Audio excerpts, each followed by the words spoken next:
नमस्कार मित्रों, मेरे स्पिरिचुअल कनेक्ट पर आप सभी लोगों का हार्दिक अभिनंदन है।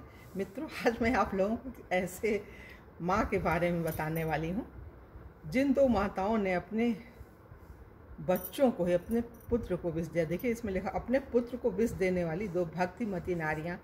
ये नारियाँ कैसी अद्भुत हैं, क्या है, तो इनके बारे में सुनिए मित्रों। और उससे पूर्व एक अनुरोध आप लोगों से, मेरे स्पिरिचुअल कनेक्ट को आप लोगों ने यदि सब्सक्राइब ना किया हो तो सब्सक्राइब कर लीजिए मित्रों, और ज़्यादा से ज़्यादा लोगों को शेयर भी कीजिए। तो चलिए हम लोग शुरू करते हैं विष देने वाली दो नारियों के बारे में। एक राजा बड़ा भक्त था। उसके यहाँ बहुत से साधु संत आते रहते थे। राजा उनकी प्रेम से सेवा करता था। एक बार एक महान संत अपने साथियों समेत पधारे। राजा का सत्संग के कारण उनसे बड़ा प्रेम हो गया।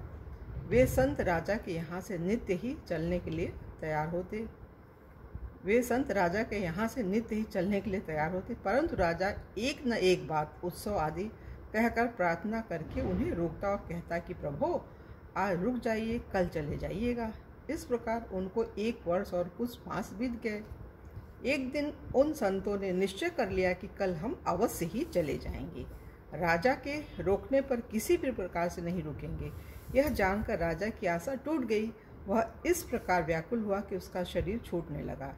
रानी ने राजा से पूछकर सब जान लिया कि राजा संत वियोग से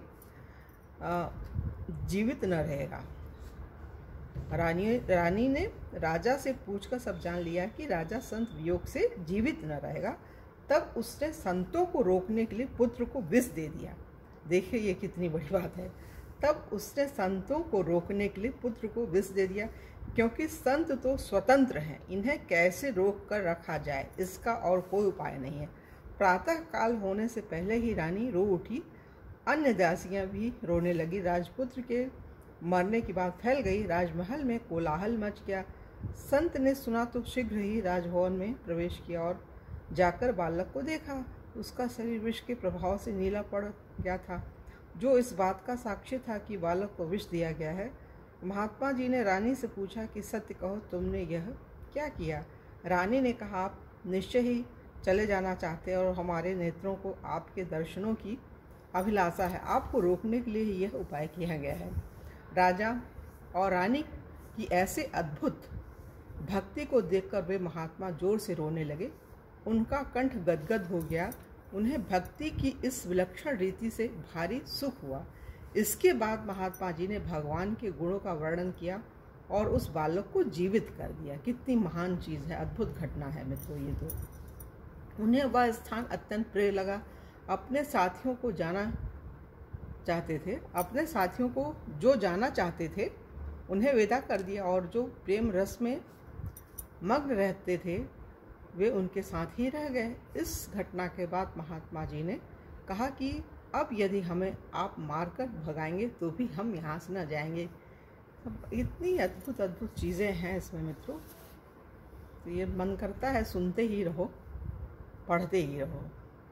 महाराष्ट्र के राजा महिपति राव जी परम भक्त थे। एक और घटना है ऐसी ही, सुनिए। महाराष्ट्र के राजा महिपति राव जी परम भक्त थे। उनकी कन्या कड़ाह के राजा राम राय के साथ ब्याही थी, लेकिन घर के सभी लोग महा अभक्त थे। भक्तिमय वातावरण में पलने वाली उस राजपुत्री का मन घबराने लगा। अंत में जब उसे कोई उपाय नहीं सूझा तो उसने अपनी एक दासी से कहा कि इस नगर में जब कभी भगवान के प्यारे भक्त आए तो मुझे बताना। एक दिन दैवयोग से उस नगर में साधुओं की, श्री ज्ञानदेव जी की जमात आई। ज्ञानदेव जी ही आए थे उस समय। उनके आने का समाचार दासी ने उस राजपुत्री को दिया। अब उस भक्ता से संत आदर्शन कैसे सहन होता। उसने अपने पुत्र को विष दे दिया। वह मर गया। अब वह राजकन्या तथा दूसरे घर के लोग रोने तथा विलाप करने लगे। तब उस भक्ता ने व्याकुल होकर उन लोगों से कहा कि अब इसके जीवित होने का एक उपाय है। यदि वह किया जाए तो पुत्र अवश्य जीवित हो सकता है। रोते रोते सबों ने कहा, जो भी उपाय बताओगी उसे हम करेंगे। तब उस बाई ने कहा कि संतों को बुला लाइए। उन लोगों ने पूछा कि संत कैसे होते हैं। इस पर भक्ता ने कहा कि यह दासी मेरे पिता के घर में संतों को देख चुकी है, कैसे होते हैं, कहाँ मिलेंगे आदि सब बातों को यह बताएगी।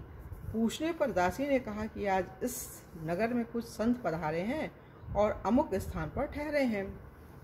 वह दासी राजा को साथ लेकर चली और संतों से बोलना सिखा दिया और कहा कि उनको देखते ही पृथ्वी पर गिरकर साष्टांग दंडवत प्रणाम करते हुए इनके चरणों को पकड़ लीजिएगा। राजा ने दासी के कथनानुसार ही कार्य किया। शोकवश राजा की आंखों से आंसुओं की धारा बह रही थी, परंतु उस समय ऐसा लगा कि मानो ये संत प्रेम वश रो रहे हैं। सहज विश्वासी उन संतों ने भी विश्वास किया कि ये लोग प्रेम से रुदन कर रहे हैं। राजा ने प्रार्थना की कि प्रभु मेरे घर पधार कर उसे पवित्र कीजिए। राजा की विनती स्वीकार कर संतजन प्रसन्नतापूर्वक उसके साथ चले। दासी ने आगे ही आकर भक्त रानी को साधुओं के शुभ आगमन की सूचना दे दी। वह रानी पौरी में आकर खड़ी हो गई। संतों को देखते ही वह उनके चरणों में गिर पड़ी और प्रेमवश गदगद हो गई। आंखों में आंसू भरकर धीरे से बोली, आप लोग मेरे पिता माता को जानते ही होंगे, क्योंकि वे बड़े संत सेवी हैं। आप लोगों का दर्शन पाकर आज ऐसा मन में आता है कि अपने प्राणों को आपके श्री चरणों में न्यौछावर कर दूं। उस भक्त रानी की अति विशेष प्रीति देखकर संतजन अति प्रसन्न हो गए और बोले कि तुमने जो प्रतिज्ञा की है वह पूरी होगी। राजमहल में जाकर संतों ने मरे हुए बालक को देखकर जान लिया कि इसे निश्चय ही विष दिया गया है। उन्होंने भगवान चरणामृत उसके मुख में डाला, वह तुरंत जीवित हो गया। इस विलक्षण चमत्कार को देखते ही राजा एवं उसके परिवार के सभी लोग जो भक्ति से विमुख थे, सभी ने संतों के चरण पकड़ लिए और प्रार्थना की कि हम लोग आपकी शरण में हैं। तब संतों ने उन सभी को दीक्षा देकर शिष्य बनाया।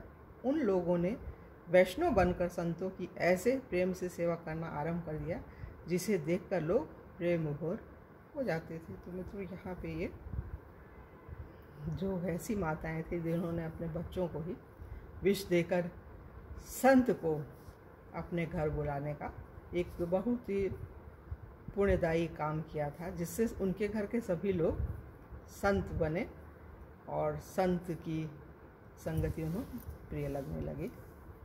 तो मित्रों, यहाँ पे ये विराम ले रहा है ये वीडियो हमारा, और कल की वीडियो में आप लोगों से पुनः मिलेंगे, किसी और संत के बारे में बात करेंगे मित्रों।